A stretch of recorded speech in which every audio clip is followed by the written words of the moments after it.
What do a shotgun, a pistol, and 3 decades between them have in common? You're about to find out in this Fun-Sized Felony.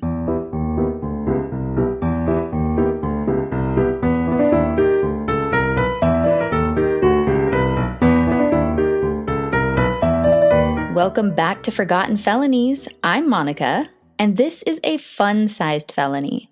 Before we begin, no felony is ever fun. When I say fun-sized, I mean the story is short, not that the crime itself was light or trivial.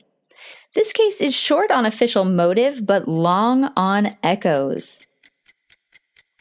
On July 17th of 1938, there were 10 people living in 2 small rooms above the Broadway Inn. There was a husband, a wife, 7 children, and the man who owned the inn and gave them the job. Some reports even say that the reason this man had purchased the inn just 2 weeks prior was so that this family would have a place to live, but that's unlikely. The inn sat along the Leechburg Kittening Road. The owner was a 52-year-old man named James McCourt. He was actually better known as James Hughes. Apparently, he had a foster family, and their last name was Hughes, and so he took their surname. Well, they had passed away, and he inherited money from them, and he decided it was time for a life change, and he used that money to purchase the Broadway Inn. This was a fresh start for James, and he'd spent his adulthood working in the steel mill, and, it was just time for a change. Living upstairs above the pub were William Andrew Seary, 46 years old, his wife, Jane Louise Seary, 35 years old, and their 7 children, ages 14 down to nearly 2-year-old twins. The arrangement seemed practical. William and Jane Seary shared their bedroom with 6 of their kids, and I'm guessing it was their 6 daughters. James Hughes roomed with the 7th Seary child, and I'm guessing it was the one son that they had. He was 12. The arrangement was that Jane would cook for the inn, and William would help run the place. The Seary couple had known Hughes for years. In fact, William and James had worked together in the steel mill. This was a fresh start for both of them. James was doing something kind for the Searys. But inside those 2 rooms above the pub, something was tightening. 14-year-old Jane Seary, named after her mother, would later tell authorities that her father argued frequently with Hughes. The arguments centered on, quote, the attentions he paid to her mother. There were also fights about William's drinking. Young Jane said her mother blamed Hughes for encouraging it. She held him responsible for the escalation of her husband's drinking problem. Now, we don't know what was true. We only know what happened next. At approximately 5:50 a.m.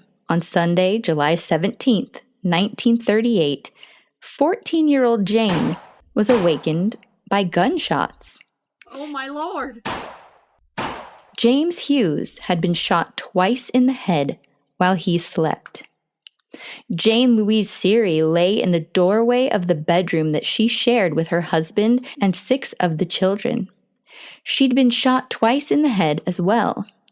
William Andrew Seary was standing at the foot of the bed when young Jane opened her eyes.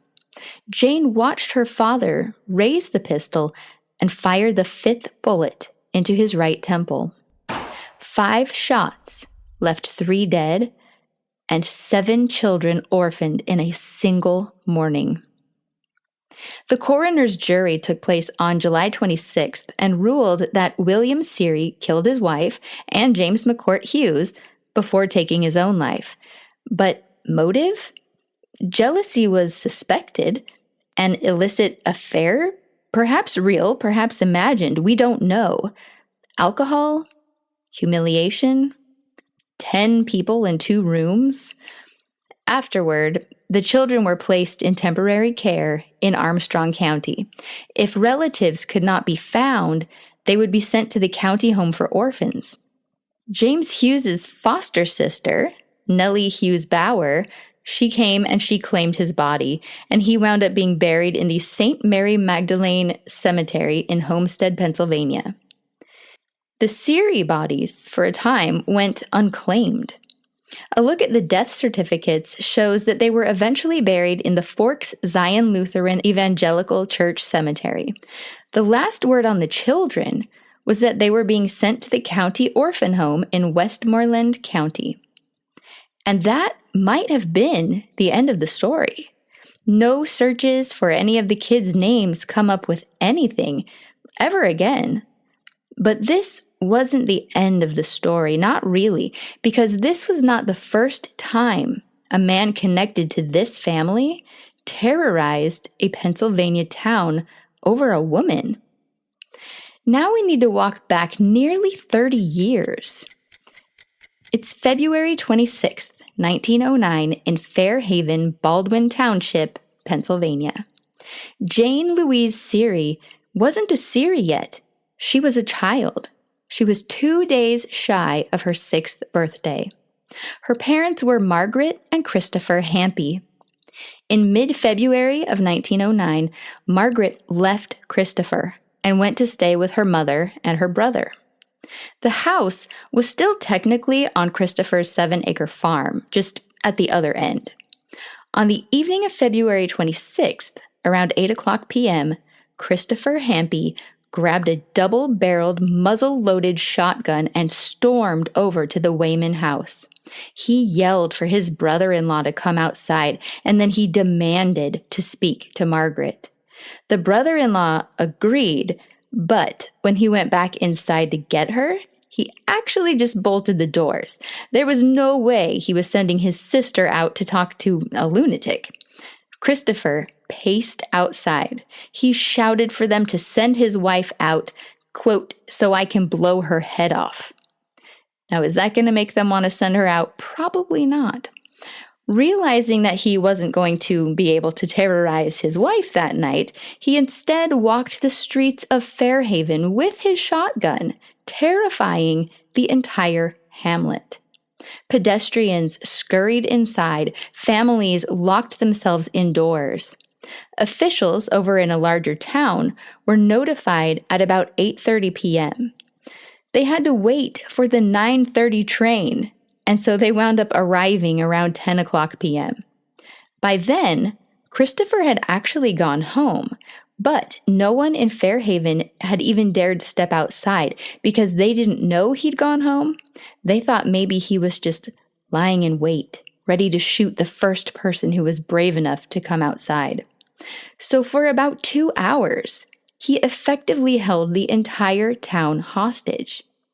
When the lawmen realized he was no longer in the streets, they headed for his home. They broke into his house and they entered his bedroom. A violent struggle followed. The Pittsburgh Press says that he jumped from bed, picked up his shotgun, and began a battle with the officers. It says that the 3 men fought across the floor and back again, turning over chairs and the table before Hampy was finally overpowered. Luckily, he was not able to fire his gun during the scuffle. The officers were then able to turn a light on, and they commanded Hampy to get dressed. He was then taken to jail and charged with pointing firearms. And then there's nothing more about it. I can tell that Christopher resumed family life and Margaret returned because they went on to have more kids. Jane was the oldest of 5 children. Now, Margaret would eventually die 10 years later from pulmonary tuberculosis in 1919 when Jane was 16 years old.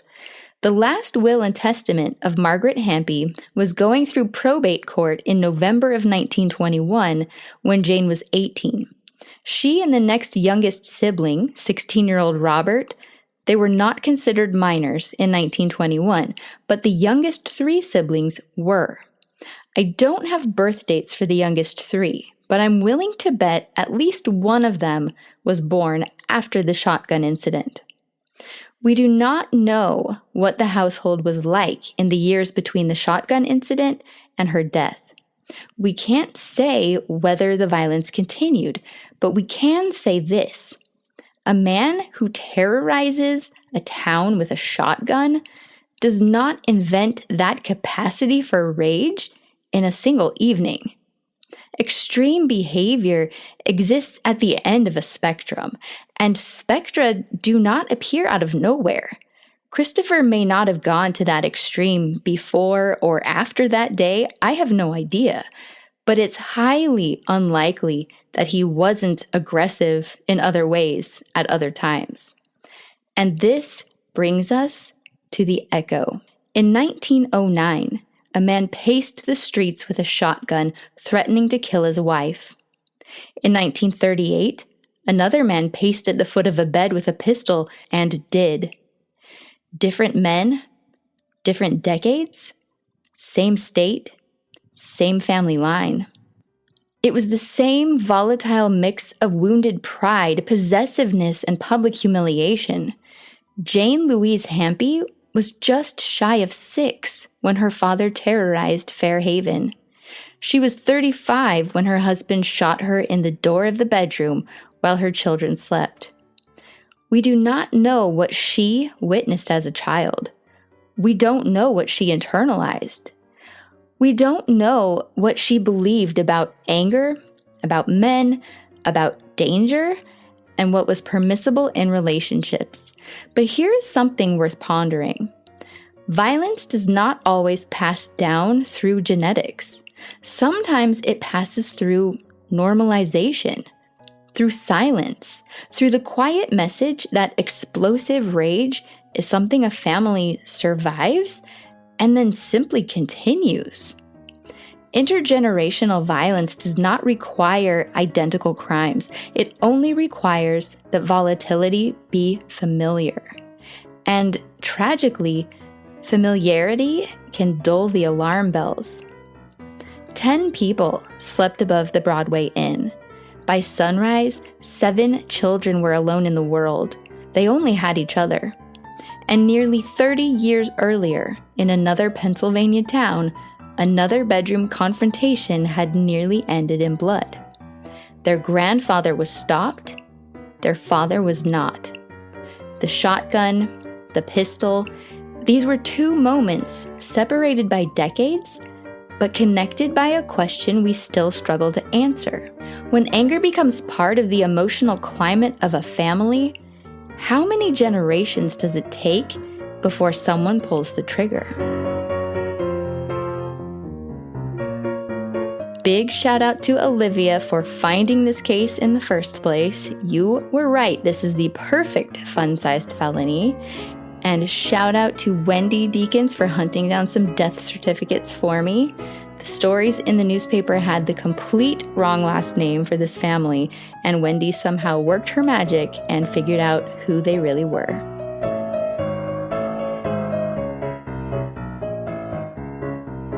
This has been a fun-sized felony.